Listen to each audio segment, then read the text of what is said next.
Hello students, I am Sata sir. Today I am going to teach you narration. Narrationের রুলসগুলো একটু দেখো, খুব মনোযোগের সাথে দেখবা। এটা কিন্তু মোটামুটি একটা কঠিন বিষয়। ন্যারেশনে টেন্সের পরিবর্তন হয়।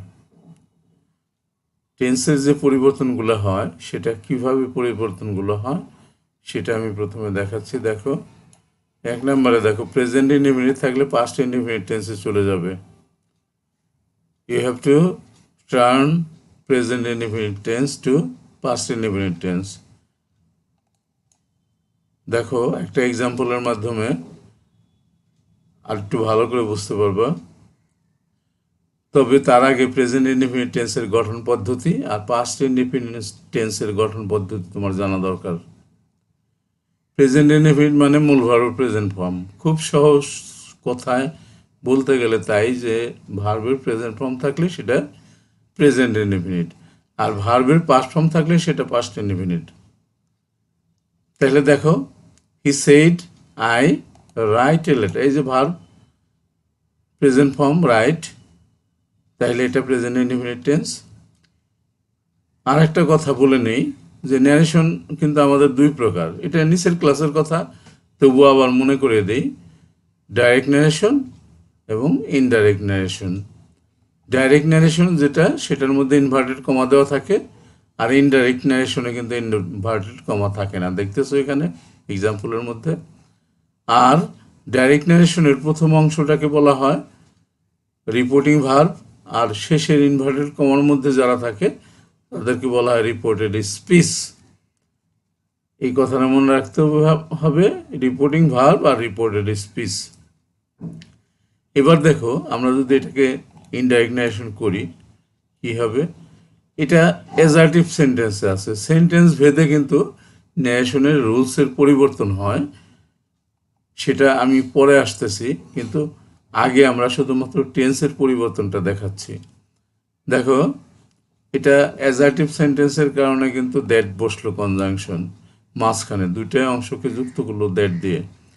আর অ্যাজার্টিভ সেন্টেন্সের কারণে সেট থাকলে সেই সেটটাই কিন্তু থেকে যায়, অথবা টোল্ড বসানো যায় যদি অবজেক্ট থাকে। এবার দেখো, হি সেড দ্যাট হি, এই হিটা আসলো পার্সনের পরিবর্তনে, পিছনে আমরা পার্সনের পরিবর্তন দেখাইছি, তবুও একবার তোমার বোঝার সুবিধার্থে আমি আবার বলে নেই, রিপোর্টেড স্পিচে যদি কোনো ফার্স্ট পার্সন থাকে তাহলে সেটা সাবজেক্ট থেকে চেঞ্জ হবে। এই যে দেখো, আই ফার্স্ট পার্সন, এই সাবজেক্ট থেকে হিট থেকে চেঞ্জ হয়ে হি আসছে। আর যেটা মূল বিষয় এখন, যেটা আমরা বলতেছি যে পাস্ট ইনডেফিনিট টেন্সে যাবে, দেখো রাইটের past form wrote a letter, তাহলে আমাদের হয়ে গেল he said that he wrote a letter. এরপরে দেখো, 2 নম্বর রুলসে কি বলছে, প্রেজেন্ট কন্টিনিউয়াস থাকলে পরে পাস্ট কন্টিনিউয়াসে যাবে। তাহলে একটা এক্সাম্পল দেখলে ভালো বুঝতে পারবা, he said I am reading.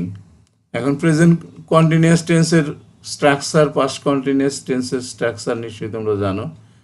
Present কন্টিনিউয়াসের স্ট্রাকচারটা তবু আমি আরেকবার স্মরণ করে দিচ্ছি, subject plus এমিজার plus verb plus ING, অর্থাৎ এমিজার মূল ভাবের সাথে আইএনজি যোগ, এটাই হলো প্রেজেন্ট কন্টিনিউয়াস।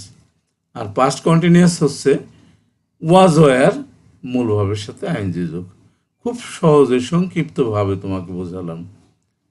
এরপরে দেখো, তাহলে ইনডাইরেক্টে কি হচ্ছে, হি সেড দ্যাট, এটা দ্যাট হবে, টি সেটি সেড দ্যাট হি, হি কেন আসলো, এটা তো আগের এক্সাম্পল আমি বোঝালাম, ফার্স্ট পার্সন থাকলে সাবজেক্ট থেকে পরিবর্তন হয়। হি, এই যে অ্যামিজার থাকলে ওয়াজার বসে, অর্থাৎ প্রেজেন্ট কন্টিনিউয়াস থেকে পাস্ট কন্টিনিউয়াসে চলে গেল। ঠিক আছে, এবার দেখো 3 নম্বর রুলটা কি বলছে, প্রেজেন্ট পারফেক্ট টেন্স থাকলে সেটা চলে যাবে পাস্ট পারফেক্টে। এখন প্রেজেন্ট পারফেক্ট টেন্সের স্ট্রাকচারটা কি, সাবজেক্ট প্লাস হ্যাভ অথবা হ্যাজ, তারপরে মূল ভার্বের past participle form. Perfect tense যতগুলো আছে সবগুলো টেন্সেই কিন্তু মূল ভার্বের পাস্ট পার্টিসিপল ফর্ম বসবেই। আর পাস্ট পারফেক্টের গঠন পদ্ধতি হলো সাবজেক্ট পরে একটা হেড থাকবে, তারপরে মূল ভার্বের পাস্ট পার্টিসিপল ফর্ম। একটা এক্সাম্পল দেখো, ভালো বুঝতে পারবা। He said I have done the work. এটাও অ্যাজার্টিভ সেন্টেন্স, এই কারণে কিন্তু মাঝখানে দ্যাট বসালাম। হি সেড দ্যাট, এই যে আয়ের পরিবর্তে পার্সনের পরিবর্তন, সাবজেক্ট থেকে পরিবর্তন করে হি নিয়ে আসলাম। হ্যাভটাকে আমরা কিন্তু হ্যাড করে দিলাম, পাস্ট পারফেক্ট হয়ে গেল। ডান ডান ঠিকই থাকলো, হয়ে গেল। তাহলে পাস্ট পারফেক্ট টেন্সে নিয়ে নিলাম ইনডাইরেক্টে গিয়ে। এরপরে দেখো 4 নম্বরটা দেখো, কি বলছে, প্রেজেন্ট পারফেক্ট কন্টিনিউয়াস থাকলে পাস্ট পারফেক্ট কন্টিনিউয়াস টেন্সে যাবে। Present perfect continuous subject plus have been has been মূলর সাথে আইএনজি যোগ। আর past perfect continuous subject plus had been plus মূল ভার্বের সাথে আইএনজি যোগ। একটা এক্সাম্পল দেখলে আরেকটু সুন্দর হবে। They said we have been working for 2 hours। তাহলে দেখো এটা প্রেজেন্ট পারফেক্ট কন্টিনিউয়াস টেন্সে আছে, আর সেন্টেন্সটা কিন্তু আছে অ্যাজার্টিভে। তাহলে দে সেড দ্যাট, অ্যাজার্টিভের কারণে দ্যাট বসালাম। উই ফার্স্ট পারসন চেঞ্জ করলাম সাবজেক্ট থেকে, তাহলে দে বসলো। এই যে হ্যাভের পরিবর্তে কিন্তু আমরা হ্যাড বসালাম। Had been working for 2 hours। তাহলে প্রেজেন্ট পারফেক্ট কন্টিনিউয়াস টেন্স থেকে পাস্ট পারফেক্ট কন্টিনিউয়াস টেন্সে কিন্তু আমাদের চলে গেল। এরপরে দেখো 5 নম্বর রুলটা কি বলছে, পাস্ট ইনডেফিনিট থাকলে পাস্ট পারফেক্টে যাবে। এটা কিন্তু খুবই গুরুত্বপূর্ণ, এটা কিন্তু বারবার এই ধরনের সেন্টেন্সগুলো আসে। একটা এক্সাম্পল দিলে বুঝতে পারবা ভালো। He said I রোট a letter. এই যে রোট, এটা দেখেই বুঝতে পারলাম এটা পাস্ট ইনডেফিনিট টেন্স। তাহলে ইনডাইরেক্টলি কি হলো, হি সেড দ্যাট, হি আইটা সাবজেক্ট থেকে পরিবর্তন হয়ে হি আসলো। রোট পাস্ট ইনডেফিনিট থাকলে যাবে পাস্ট পারফেক্ট। পাস্ট পারফেক্টের গঠন পদ্ধতি সাবজেক্ট প্লাস হেড প্লাস মূল ভার্বের পাস্ট পার্টিসিপল ফর্ম। তাহলে দেখো, রোট পাস্ট ইনডেফিনিট দেখার সাথে সাথে আমরা হেড নিয়ে আসলাম আর মূল ভার্বের পাস্ট পার্টিসিপল ফর্ম বসালাম, তাইলে হয়ে গেল। এরপরে দেখো আমাদের 6 নম্বর রুলটা কি বললো, পাস্ট কন্টিনিউয়াস থাকলে পাস্ট পারফেক্ট কন্টিনিউয়াস। পাস্ট কন্টিনিউয়াসের গঠন পদ্ধতি সাবজেক্ট প্লাস ওয়াজ ওয়্যার, তারপরে মূল ভার্বের সাথে আইএনজি যোগ। আর পাস্ট পারফেক্ট কন্টিনিউয়াস টেন্স সেটা হলো যে সাবজেক্ট, তারপরে হ্যাড বিন, তারপরে মূল ভার্বের সাথে আইএনজি যোগ। দেখো এক্সাম্পল একটা, he said I was reading. তাহলে দেখো, হি সেইড দ্যাট, হি আইটা চেঞ্জ হয়ে সাবজেক্ট থেকে চেঞ্জ হয়ে হি আসলো। আর দেখো পাস্ট পারফেক্ট টেন্সে চলে গেল, হ্যাড বিন রিডিং।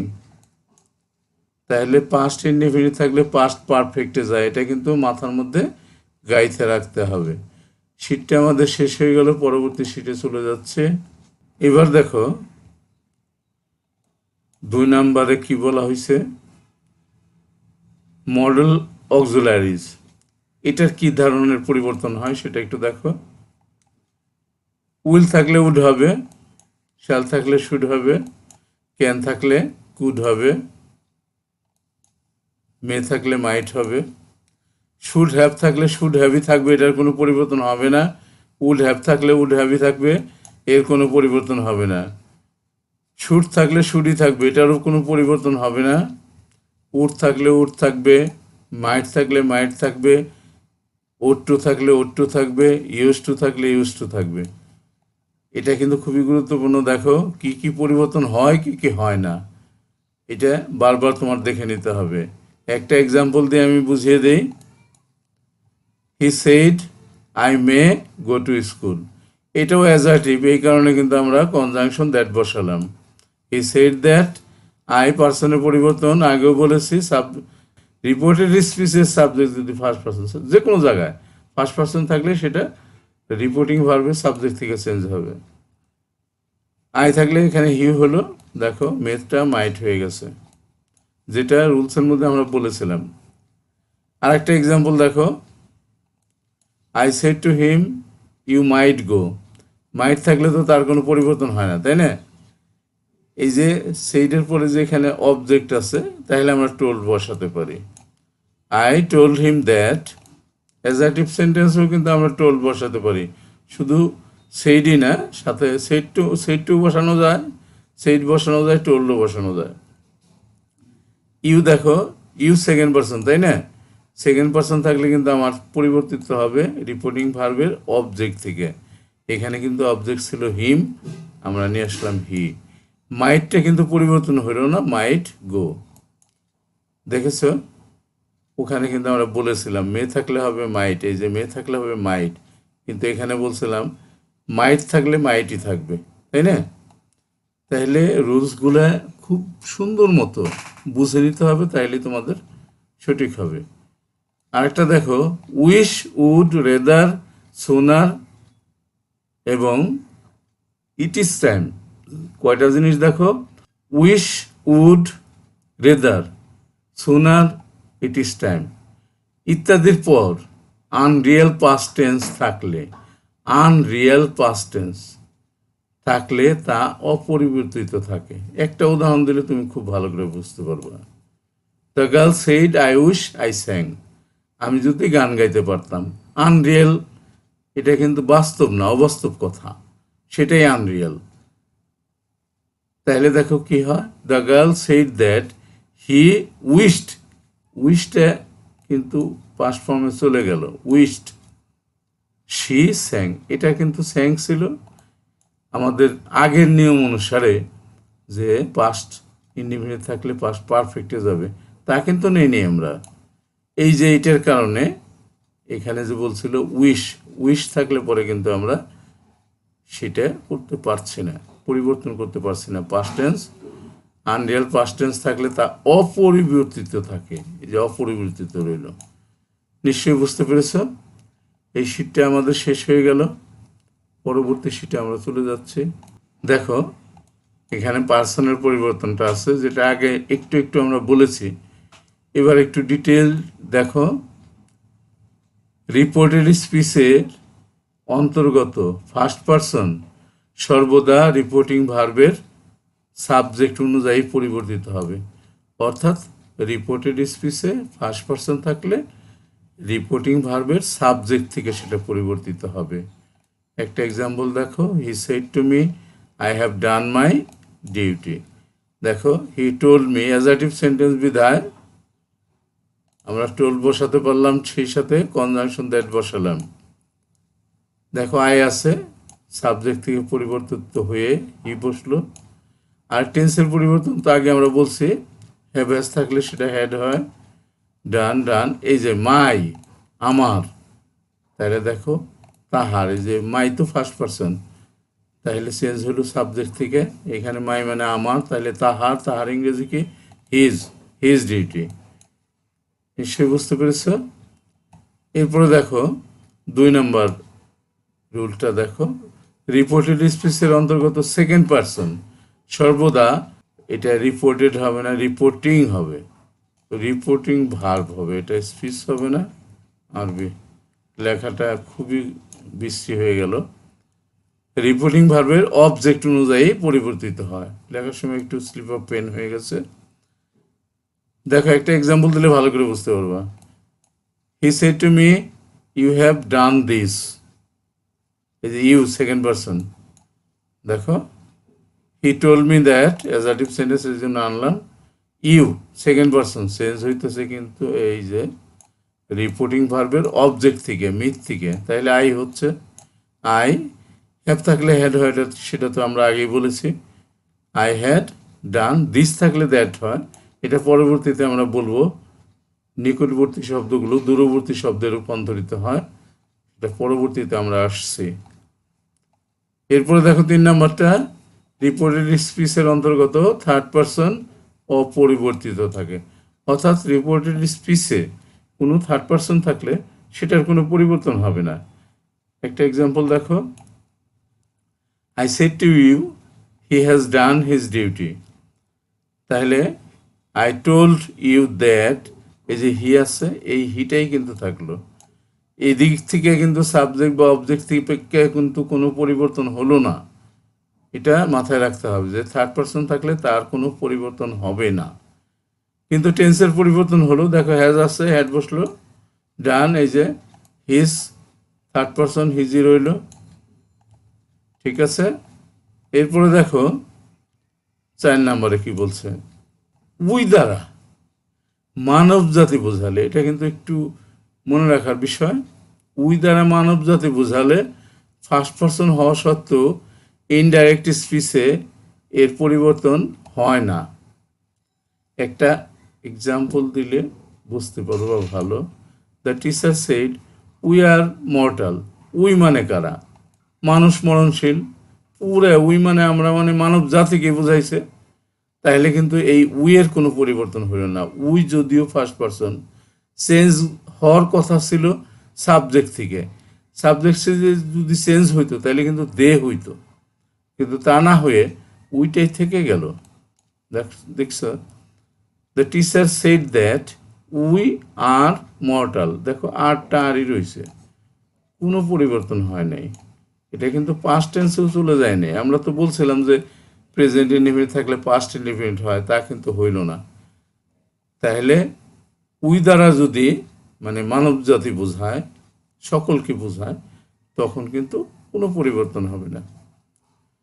আর একটা দেখো 5 নম্বরে, উই দ্বারা বক্তা বা এবং শ্রোতা উভয়কে বোঝালে ইনডাইরেক্ট স্পিচে উইয়ের কোনো পরিবর্তন হবে না। এখানে কি বললো, উই দ্বারা বক্তা এবং শ্রোতা উভয়কে বোঝালে ইনডাইরেক্ট স্পিচে এর কোনো পরিবর্তন হবে না। আমরা এক্সাম্পলটা পরের শিটে দেখব। শিটটা শেষ হয়ে গেছে, চেঞ্জ করে নেই। দেখো এই যে এখানে 5-এর বাকি একটা এক্সাম্পল ছিল। He said to me we should do our duty. এখন he told me, said to লিখলাম না, টোল্ড মি দ্যাট, এই উইটা দেখো পরিবর্তন হয় নাই। দেখছো, we should do our duty. আর শুড থাকলে তো সেটা শুডই থাকবে, পরিবর্তন হবে না।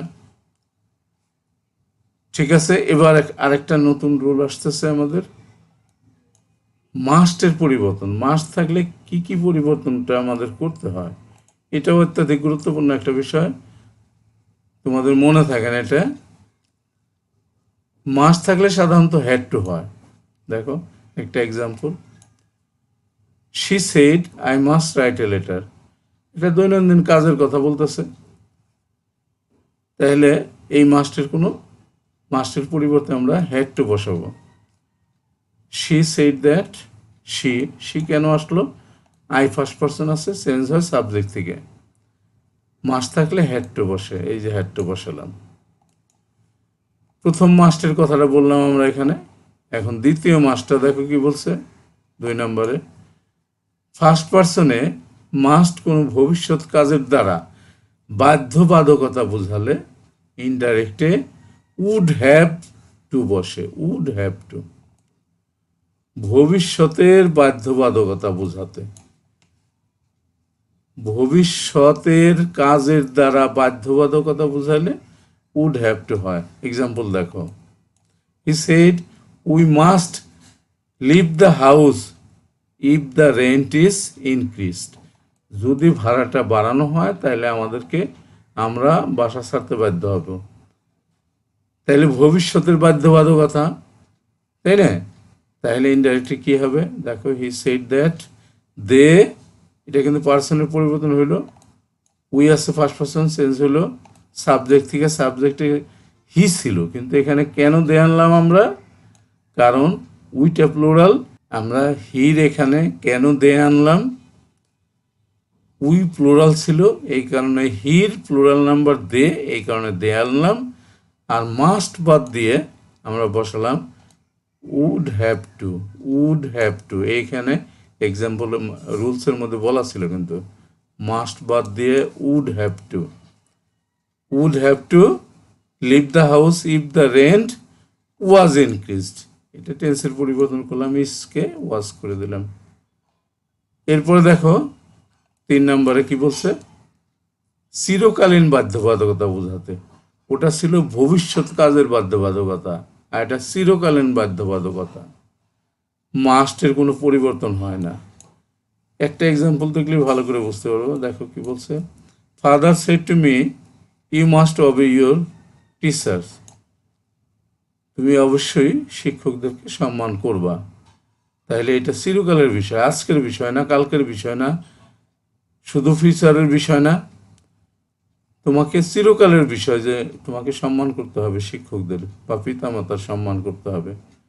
দেখো এখানে কি বলছে, indirect father told me that, পার্সনের পরিবর্তন কিন্তু হলো ইউ, সেকেন্ড পার্সন থাকলে অবজেক্ট থেকে পরিবর্তন হয়, আই আসলো, মাস্টটা কিন্তু ঠিকই রয়ে গেল, মাস্ট হবে।